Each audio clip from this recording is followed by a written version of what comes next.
ചൊവ്വാഴ്ച രാത്രി 10:30 തിരുവനന്തപുരത്തെ SUT ആശുപത്രിയിൽ ഷെർലിയുടെ അവയവ നീക്കം തുടങ്ങി. 15 ഡോക്ടർമാരടങ്ങുന്ന സംഘം ഓപ്പറേഷൻ നേതൃത്വം നൽകി.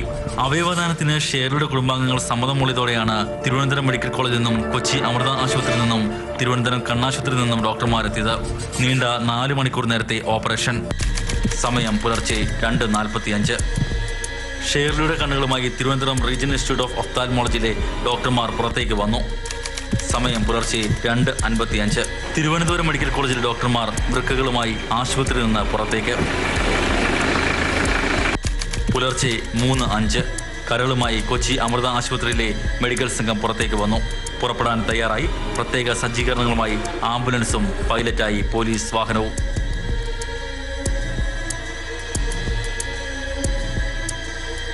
പുലർച്ചെ 3:20. അവയവങ്ങൾ വഹിച്ചുകൊണ്ട് വാഹനവ്യൂഹം കൊച്ചിയിലേക്ക് കുതിച്ചു. കൂടെ പോലീസ് കൺട്രോൾ റൂമിന്റെ വാഹനവും. ട്രാഫിക് സിനിമയെ അനുസ്മരിപ്പിച്ച രംഗങ്ങൾ.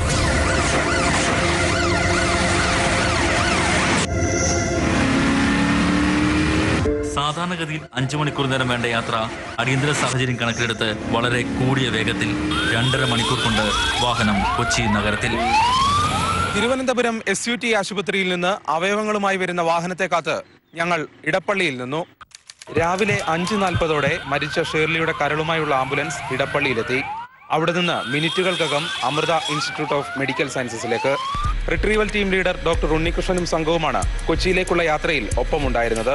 അമൃതയിൽ ചികിത്സയിൽ കഴിയുന്ന കോതമംഗലം സ്വദേശി പ്രമോദിന് വേണ്ടിയാണ് കരളെത്തിച്ചത്.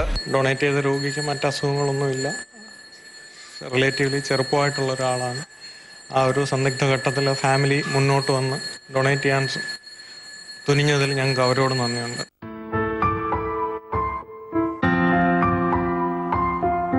അവയവദാനത്തിന്റെ കാരുണ്യവും മഹാത്മ്യവും ബോധവൽക്കരിക്കാനാണ് ഈ യാത്രക്കൊപ്പം ഞങ്ങളും ചേർന്നത്. ഉറ്റ ബന്ധുക്കളുടെ മരണത്തിൽ വിറങ്ങലിച്ചു നിൽക്കുമ്പോഴും അവയവദാനത്തിന് തയ്യാറായി ഷെർലി സെബാസ്റ്റ്യന്റെ ബന്ധുക്കൾ നാടിന് നല്ല മാതൃകയായി.